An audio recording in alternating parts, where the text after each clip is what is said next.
हरियाली में छिपी आस्था। उत्तर भारत के एक प्राचीन गांव हरिपुर में हर साल हरियाली तीज बड़े ही धूमधाम से मनाई जाती थी। लेकिन इस साल कुछ अलग था। गांव की सबसे बुजुर्ग महिला दादी गौरा ने ऐलान किया, इस बार मैं तुम्हें वो सच्ची कहानी सुनाऊंगी जो खुद मां पार्वती ने मेरी नानी को सपने में सुनाई थी। गांव की सभी महिलाएं पीपल के पेड़ के नीचे जुट गईं और दादी ने कहानी शुरू की।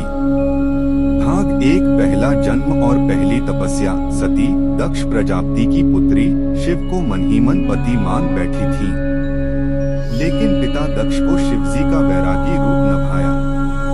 एक दिन दक्ष ने यज्ञ रचाया और शिव को आमंत्रित नहीं किया। अपमान सह न सकी सती और यज्ञ कुंड में कूदकर अपने प्राण त्याग दिए।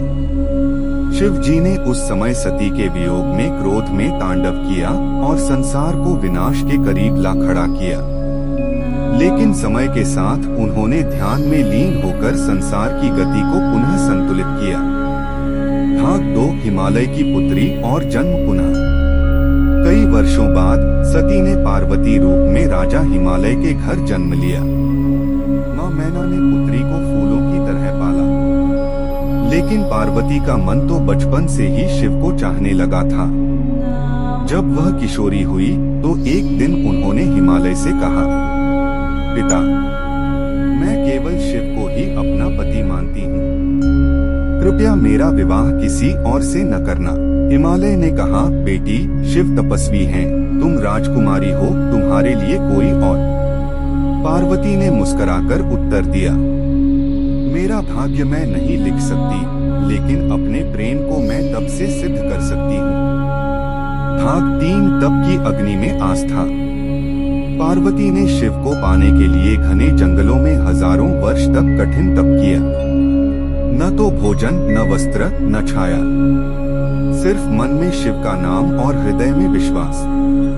उनकी तपस्या से प्रसन्न होकर नारद मुनि ने शिवजी से कहा, हे भोलेनाथ, उस कन्या ने आपको पाने के लिए अपने जीवन का हर सुख त्याग दिया है।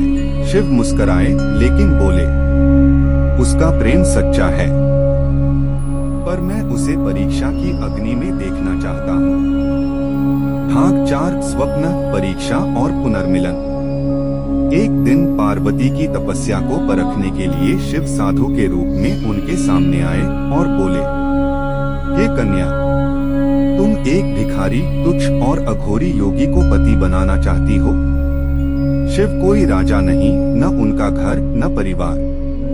पार्वती ने सिर झुकाकर कहा, जिसके चरणों की धूल से ब्रह्मा विष्णु भी पावन होते हैं, मैं उन्हें तुच्छ कैसे कहूँ। शिव प्रसन्न हो उठे और अपना वास्तविक रूप प्रकट किया।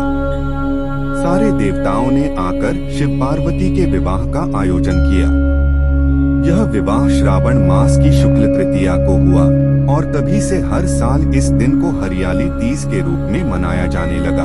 भाग पांच, आज की परंपरा और स्त्रियों की श्रद्धा। तब से स्त्रियां हरियाली तीज को पति की लंबी उम्र, सुख, सौभाग्य और पुनर्मिलन की प्रतीक के रूप में मनाती हैं। स्विंग, झूला, मेहंदी, हरी वस्त्र, कथा, उपवास और शिव पार्वती की पूजा, सब इस प्रेम कथा को पुनः जीवंत करने के तरीके हैं।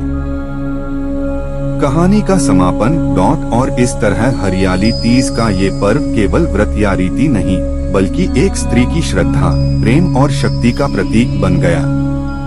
मां पार्वती की तरह हर नारी अपने घर की शक्ति होती है, जो प्रेम और भक्ति के दीप जलाकर अपने परिवार को उजाले में रखती है।